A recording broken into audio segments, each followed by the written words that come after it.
Hello दर्शक बंधु good morning जय जगन्नाथ। आज अनुचिंता वीडियो को आपण मानक समस्त को स्वागत। तो चलतु वीडियो को स्टार्ट करवा। नंबर 1 एका सहित खाइबा पई बसिथिले समस्ते भोजन करी न उठिबा पर्यंत अधारू उठिबा उचित नुहे एवं खाइबा थाली रे हाथ धोइबा उचित नुहे। एहा द्वारा घरे दरिद्रता आसी थाई। पितृपुरुष अभिशाप देइथांती। नंबर 2 शोइबा समय पाखरे बा खट तले तेल जोता पानी मोबाइल फोन भयंकर फोटो रखिबा आवश्यक नुहे। ए सब नकारात्मक शक्ति को प्रभावित करि थाई। तेणु करी शोइबा बेले ए सब जिनिस रखंतु नाही। नंबर 3 तेल दीप जालिबा समय नाली रंगर सलिता एवं घिओ दीपरे धला रंगर सलिता जलाइबा बहुत शुभ मना जाई थाई। उत्तर दिगरे दीप जालिबा द्वारा घरर आर्थिक स्थिति सुधुरी जाए। भांगी जाइथिबा दीप को जालिबा उचित नुहे।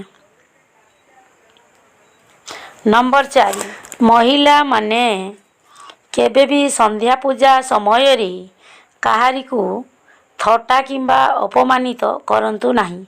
एहा अमंगल होई थाई। नंबर 5 महिला माने केबे भी लुण रखुथिबा पात्र को खोला रखंतु नाही। एहा द्वारा घरे धनर अभाव होई थाई। नंबर 6 आपणकर एक भल दिन रही थाई। सेही भल दिन रे जदि आपण को पैसा प्राप्त होई थाए तेबे जानिबे जे आपणक उपरे माँ लक्ष्मी संतुष्ट होइछंती एवं आगकू आपण को धनर प्राप्ति हेबो। नंबर 7 चढ़ई माने आपणक उपरे मलत्याग कले आपण रागी जाई थांती। किंतु चढ़ई माने आपणक उपरे जदि मलत्याग करंती तेबे ताहा शुभ संकेत होई थाई। नंबर 8 राति रे सोइबा समय रे दुईटी कर्पूर को घिओरे बुड़ाई जालिबा द्वारा नकारात्मक शक्ति दूर होई थाई एवं ऋण करजरु मुक्ति मध्य मिली थाई। नंबर 9 प्रत्येक मंगलवार दिन एवं शनिवार दिन हनुमान को तैल एवं सिंदूर अर्पण करिबा द्वारा हनुमान चालीसा पाठ करिबा द्वारा करजरु शीघ्र मुक्ति मिली थाई। नंबर 10 रास्ता रे जाउथिबा समय रे जदि रोगग्रस्त लोकन को देखंती किंबा एम्बुलेंस देखंती तेबे ताकू प्रथमे रास्ता छाड़ी देबा उचित। यह मंगलकारी होई थाई। नंबर 11 रास्ता रे जाउथिबा समय रे जदि असुविधा रे पड़िथिबा वृद्ध लोकन को देखंती सेमान को सहाय्य करिबा द्वारा ईश्वरंक कृपा रो अधिकारी होइतांती। नंबर 12 अन्य को ठकी अर्जन करिथिबा धन मनीष को प्रथमे बहुत सुख देई थाई किंतु परे मनीष को एपरी एक दुखर सहर रे बुड़ाई दिए जेउठी मरिबा पर्यंत सुख देखा जाए नहीं। नंबर 13 काहाकू केबे भी अति आपणार भाविबा ठीक नुहे कारण अति आपणार मनीष ही दिने कष्टर कारण होई थांती। नंबर 14 तुलसी पत्र को केबे भी अगाधुआ तोलिबा उचित नुहे एवं न गाधोई तुलसी पत्र तोली ठाकुर को अर्पण कले यह स्वीकार होई न थाई। नंबर 15 तुलसी पत्र 11 दिन पर्यंत बासी होई न थाई।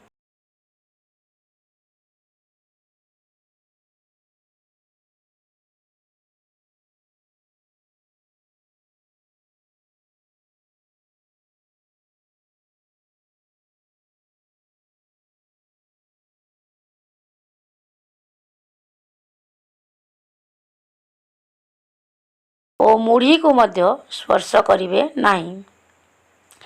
ନମ୍ବର 17 ବାସନ ମାଜିଲା ବେଳେ ବାସନର ଶବ୍ଦ ଯେପରି ଅଧିକା ହେବାକୁ ଦେବେ ନାହିଁ। ବାସନର ଶବ୍ଦ ଯେତେ ଅଧିକ ହେବ ମା ଲକ୍ଷ୍ମୀ ସେତେ ଦୂରକୁ ଚାଲିଯିବେ। ନମ୍ବର 18 ଚୁଡ଼ି ଆପଣଙ୍କ ଯେତେ ଅଧିକ ପିନ୍ଧିବା କଥା ପିନ୍ଧନ୍ତୁ, ସେଥିରେ କିଛି ଅସୁବିଧା ନାହିଁ। ଯଦି ଆପଣ ଚୁଡ଼ିକୁ ଖଡ଼ ଖଡ଼ କରୁଥିବେ, ଚୁଡ଼ି ଦ୍ୱାରା ଅଧିକ ଶବ୍ଦ କରୁଥିବେ, ତେବେ ଏମିତି କରନ୍ତୁ ନାହିଁ। ଏହାଦ୍ୱାରା ଆପଣଙ୍କର ଓ ସ୍ୱାମୀଙ୍କର ଅମଙ୍ଗଳ ହୋଇଥାଏ। ନମ୍ବର 19 ସବୁବେଳେ ଅନ୍ୟମାନଙ୍କର ସାହାଯ୍ୟ କରନ୍ତୁ। ଅନ୍ୟମାନଙ୍କୁ ନିଜର ସକ୍ଷମ ଅନୁସାରେ ଦାନ ଦିଅନ୍ତୁ। ଏହା କରିବା ଦ୍ୱାରା ଆପଣଙ୍କର ଓ ଆପଣଙ୍କ ପରିବାରର ମଙ୍ଗଳ ହେବ। ନମ୍ବର 20 ସୂର୍ଯ୍ୟାସ୍ତ ପରେ କେବେ ବି ଗଛ ବୃକ୍ଷରେ ପାଣି ଦେବା ଉଚିତ ନୁହେଁ ଏବଂ ପତ୍ର ଛିଣ୍ଡାଇବା ଅନୁଚିତ। ଏହା ଅଶୁଭ ଏବଂ ଅମଙ୍ଗଳକାରୀ ହୋଇଥାଏ। ନମ୍ବର 21 ସୂର୍ଯ୍ୟାସ୍ତ ପରେ କେବେ ବି କପଡ଼ା ଧୋଇବା କିମ୍ବା ଶୁଖାଇବା ଅନୁଚିତ। ଏହା ଅଶୁଭ ହୋଇଥାଏ ଏବଂ ନକାରାତ୍ମକତା ବୃଦ୍ଧି ହେବା ସହିତ ରୋଗଗ୍ରସ୍ତ ହେବାର ସମ୍ଭାବନା ହୋଇଥାଏ। ନମ୍ବର 22 ସୂର୍ଯ୍ୟାସ୍ତ ପରେ କେବେ ବି ଖାଦ୍ୟଦ୍ରବ୍ୟ କିମ୍ବା ପାନୀୟ ଜଳକୁ ଖୋଲା ରଖିବା ଉଚିତ ନୁହେଁ। ଏହାକୁ ଭଲ ଭାବେ ଢାଙ୍କିକି ରଖିବା ଉଚିତ। ଏହାଦ୍ୱାରା ଖାଦ୍ୟରେ ନକାରାତ୍ମକତା ବୃଦ୍ଧି କିଛି ହୋଇନଥାଏ। ନମ୍ବର 23 ଯେଉଁ ମହିଳାମାନଙ୍କର ବାମ ସ୍ତନରେ, ବାମ ଗଣ୍ଡରେ, ବାମ କଣ୍ଠରେ, ବାମ କରରେ, ବାମ କର୍ଣ୍ଣରେ କଳା ଯାଇଥାଏ, ସେ ମହିଳାମାନେ ବହୁତ ସୌଭାଗ୍ୟବତୀ ହୋଇଥାନ୍ତି। ନମ୍ବର 24 ଯେଉଁ ମହିଳାମାନଙ୍କ ସ୍ତନର ମଧ୍ୟଭାଗରେ କଳା ଯାଇ ରହିଥାଏ, ଏହିପରି ସ୍ତ୍ରୀମାନଙ୍କ ପାଖରେ ସୁଖ ଶାନ୍ତି ରହିଥାଏ ଓ ତାଙ୍କ ଦାମ୍ପତ୍ୟ ଜୀବନ ବହୁତ ସୁଖମୟ ହୋଇଥାଏ। ନମ୍ବର 25 ଯେଉଁ ମହିଳାମାନଙ୍କର ଡାହାଣ ସ୍ତନରେ କଳା ଯାଇ ରହିଥାଏ, ସେମାନେ ନିଜ ଗୋଡ଼ରେ ନିଜେ ହିଁ କୁରାଢ଼ି ମାରନ୍ତି, ଅର୍ଥାତ୍ ନିଜ ଅଜାଣତରେ ଖରାପ କାମ କରିଥାନ୍ତି। ନମ୍ବର 26 କୁହାଯାଏ ଯେ ଭୋଜନ ବାଢ଼ିବା ସମୟରେ ଅନ୍ନ ତଳେ ପଡ଼ିବା ଅଶୁଭ ସଂକେତ ଅଟେ। ଭୋଜନ ମା ଅନ୍ନପୂର୍ଣ୍ଣାଙ୍କ ଆଶୀର୍ବାଦ ଅଟେ। ତେଣୁ ଭୋଜନ ବାଢ଼ିବା ସମୟରେ ଅନ୍ନ ତଳେ ନ ଫୋପାଡ଼ି ସମ୍ମାନର ସହ ଭୋଜନ ବାଢ଼ନ୍ତୁ। ନମ୍ବର 27 ମଙ୍ଗଳବାର ଦିନ ଜନ୍ମ ହୋଇଥିବା ବ୍ୟକ୍ତି ସର୍ବଦା କ୍ରୋଧୀ, ପରାକ୍ରମୀ ଏବଂ ଅନୁଶାସନ ପ୍ରିୟ, ଊର୍ଜାରେ ପରିଣତ ଏବଂ ନୂଆ ବିଚାରର ସମର୍ଥକ ହୋଇଥାନ୍ତି। ଏହି ବ୍ୟକ୍ତିମାନେ ସର୍ବଦା ସବୁ ବାଧାବିଘ୍ନକୁ ଅତିକ୍ରମ କରି ପ୍ରଗତି ପଥରେ ଆଗେଇ ଚାଲନ୍ତି। ନମ୍ବର 28 ଯଦି ଘରେ କିମ୍ବା ଘର ପାଖରେ ରହୁଥିବା ବିଲେଇ ଅଚାନକ ଜାଗା ଛାଡ଼ି ପଳାଏ, ତେବେ ଅଶୁଭ ସଂକେତ ମିଳିଥାଏ ଏବଂ ଘରକୁ ଖୁବ୍ ଶୀଘ୍ର କୌଣସି ବଡ଼ ସମସ୍ୟା ଆସିବାର ସଂକେତ ହୋଇଥାଏ। ନମ୍ବର 29 ଘରେ ଲାଗିଥିବା ତୁଳସୀ ଗଛରେ ଯଦି ତୁଳସୀ ମଞ୍ଜି ଶୁଖିଯାଏ, ତେବେ ତୁରନ୍ତ ଗଛରୁ ତାହା ଅଲଗା କରିଦେବା ଉଚିତ। ଏହା ଶୁଭପ୍ରଦ ହୋଇଥାଏ। ନମ୍ବର 30 ଯଦି ଘରେ ଲାଗିଥିବା ତୁଳସୀ ଗଛ ଅଚାନକ ଶୁଖିଯାଏ କିମ୍ବା ଝାଉଁଳି ଯାଏ, ତେବେ ଅଶୁଭ ହୋଇଥାଏ ଏବଂ ଅତି ନିକଟରେ ଖରାପ ସମୟ ଆସିବାର ସଂକେତ ହୋଇଥାଏ। ନମ୍ବର 31 ଯଦି ଆପଣଙ୍କର କୌଣସି ସୁନା ଜିନିଷ ହଜିଯାଏ ଏବଂ ଯେତେ ଖୋଜିଲା ପରେ ବି ମିଳିନଥାଏ, ତେବେ ଅଶୁଭ ହୋଇଥାଏ। ତା ସହିତ ଆଗାମୀ ଦିନରେ କୌଣସି ଆର୍ଥିକ ସମସ୍ୟା ଦେଖାଦେବାର ସଂକେତ ହୋଇଥାଏ। ନମ୍ବର 32 ଯଦି ଘରେ କାଚ ଜିନିଷ ବାରମ୍ବାର ଭାଙ୍ଗେ, ତେବେ ଅଶୁଭ ହୋଇଥାଏ ଏବଂ ଘରେ କୌଣସି ଦୁଃଖଦାୟକ ଘଟଣା ଘଟିବା ସହିତ ପରିବାର ଲୋକଙ୍କ ମଧ୍ୟରେ ମନୋମାଳିନ୍ୟ ଦେଖାଦେବାର ସଂକେତ ହୋଇଥାଏ। ଆଜିର ଭିଡ଼ିଓ କେମିତି ଲାଗିଲା କମେଣ୍ଟ ମାଧ୍ୟମରେ ଜଣାଇବେ। ରହିଲି, ଜୟ ଜଗନ୍ନାଥ। ଆଜିର ଦିନଟି ଆପଣମାନଙ୍କ ପାଇଁ ସମସ୍ତଙ୍କ ପାଇଁ ମଙ୍ଗଳମୟ ହେଉ।